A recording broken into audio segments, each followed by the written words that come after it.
Hi hello வணக்கம். இன்னைக்கு என்னன்னா இன்னைக்கு வேலை முடிச்சுட்டு வந்துட்டு இருக்கும்போது ரோட்டில் கீழே ஒரு கவர் கிடந்து என்னடா இது சரி இப்போ எடுத்து வச்சுக்கிறோம் வீட்டில் போய் பார்க்கலாம் அப்படின்னு சொல்லிட்டு உள்ளே எடுத்து வச்சுருந்தேன். எடுத்துகிட்டு வந்து இந்த பக்கம் கிச்சனில் வச்சுருந்தேன்.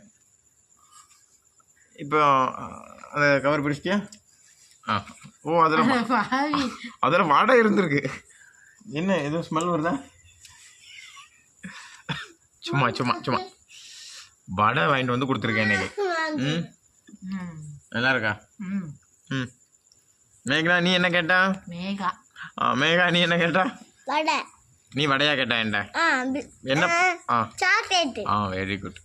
ஸோ பாப்பாவுக்கு ஒரு சாக்லேட் வாங்கிட்டு வந்திருக்கேன். இந்தா வேண்டாமா? நான் தங்கிட்டா குது. சாக்லேட் அப்போ சாக்லேட் தந்துடுறேன். கிஸ் தான்.